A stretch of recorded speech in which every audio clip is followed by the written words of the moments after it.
It's the Samsung Galaxy A55 versus last year's A54. And this is an interesting comparison because it feels like these devices aren't even in the same class. It doesn't feel like the A55 is the successor to the A54. It feels more like an international or overseas competitor to Samsung's own S23 FE, which to me doesn't make a whole heck of a lot of sense. And I was prepared to get on as of maybe even yesterday or the day before and just absolutely rave about the A55, and I still love it. I think it's a fantastic device. But I can see there are reasons why A, you'd hold on to an A54, and B, maybe even choose an A54 over an A55 if you're buying one of them today. And the main reason for that is someone left a comment on my A55 video saying, check the camera. Get to the camera and then talk to me about these two devices. And I'm not one that usually jumps up and down about camera stuff. I usually don't notice that much of a difference.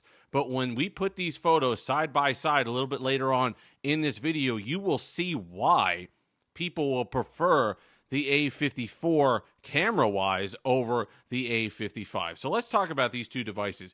Number one, in night and day build quality-wise, I understand they added glass to the back of the A54 last year, but this is a entirely different step up. You have the brushed aluminum frame now on it. It's a metal frame. It is hefty now on this. It's about, 10 or 15 grams heavier. So if you like the pocketability of the A54, that's changed slightly with the A55.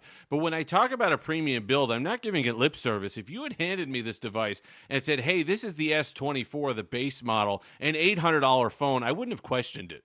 I wouldn't have said, oh, you're pulling my leg or whatever. It's April Fools, whatever it happens to be. No, I wouldn't have questioned it at all. This is a premium feeling device. This is a nice flagship feeling device between the Gorilla Glass Victus Plus on the front, then you got the glass on the back, the beautiful coloring and styling, and then the brushed aluminum flat frame on the side of this. So a little bit different than the sandblasted or whatever kind of rounded aluminum frame on the S23 FE, so slightly different. We're going to compare those devices as well.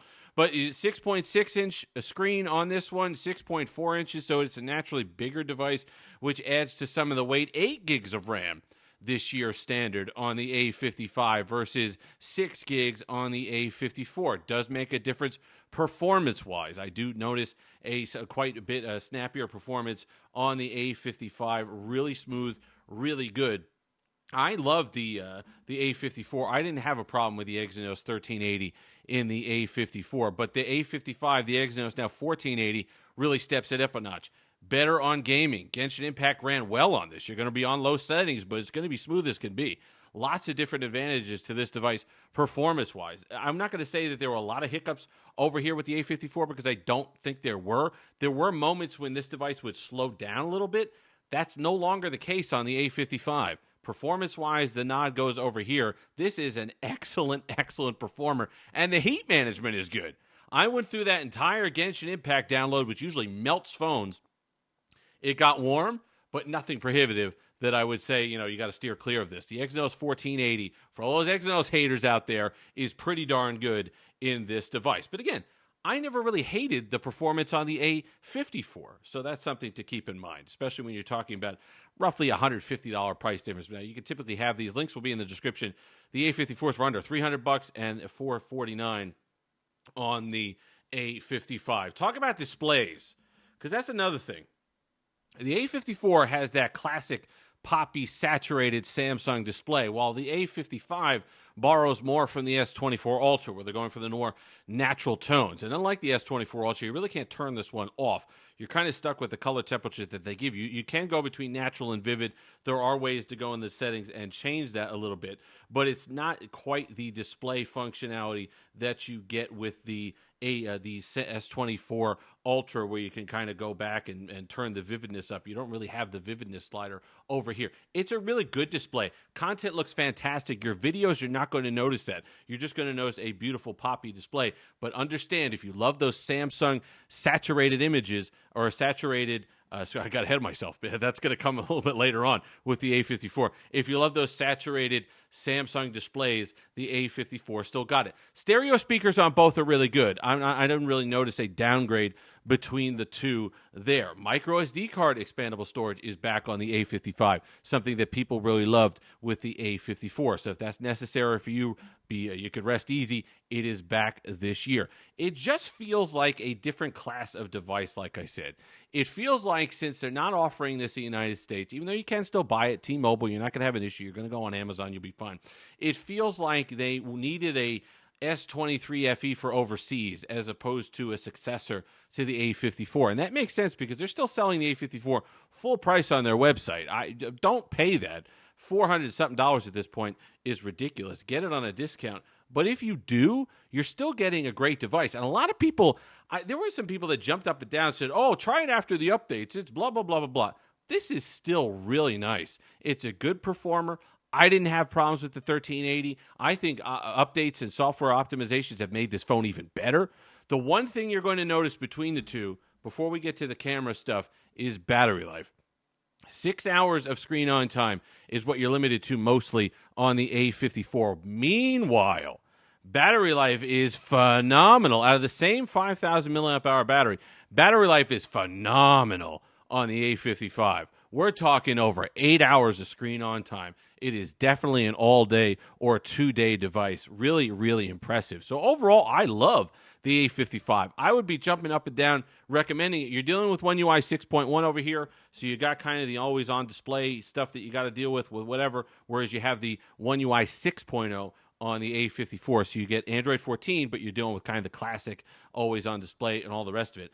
Now let's get to the cameras. Even though the megapixels are the same, the result is quite a bit different. They, much like the display, for some reason on the A55 camera, they've turned down the saturation. Now, what I saw was somewhere in between these two images, okay? So it's never quite the saturated festival that Samsung usually gives us with the color science on their phones. So that's not quite what I saw, but it's also not quite as drab as what I saw on the A55 either. So you can see multiple images here and samples and examples of how the A55 typically and consistently came back with a drabber, drier image. Now, you might not care about that. You might want the more natural colors. If you're somebody that throws it into Lightroom or something like that anyway, that's something to consider. And you can always mess with these photos in post-processing. You can kind of mess with the saturation sliders and all the rest of it. But if you're somebody who's into the point-and-shoot camera, and that's really important to you, the Samsung patented saturation is available and alive and well on the A54, but it is not on the A55. So that is interesting. So I saw what people meant when they said, fire these cameras up and then tell me the comparison. And I'm not, if there's a little off, if it's a little different, I'm not somebody to point that out. But there was a significant difference, as you can see, between these two images that come from and are produced from these two phones. On the whole, I still prefer the A55. Really nice. I like the premium build. I like the metal frame. If you're somebody that wants a lighter, more compact phone, the 6.4 inches on the A54 will still get you done. I wouldn't upgrade year over year because, like I said, I don't think it's a successor as much as a completely different line of phone. So I wouldn't upgrade if you already have one of these. You're still running well. If you have an A53, if you suffered through that for another year, absolutely getting an A55. You're going to be jumping up and down, loving the improved performance. Silky, silky smooth. Gaming, phenomenal. There are so many things to like about this device performance-wise this year. Battery life, the extra 2 gigs of RAM, the improved gaming performance, the improved just day-to-day performance. I haven't seen a single hiccup on this phone performance-wise.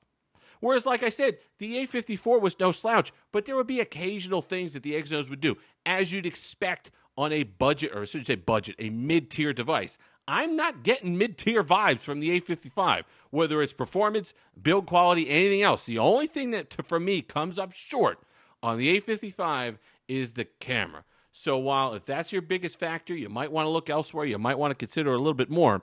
But overall, this is when we do the week review, you're going to get some glowing recommendations on this guy.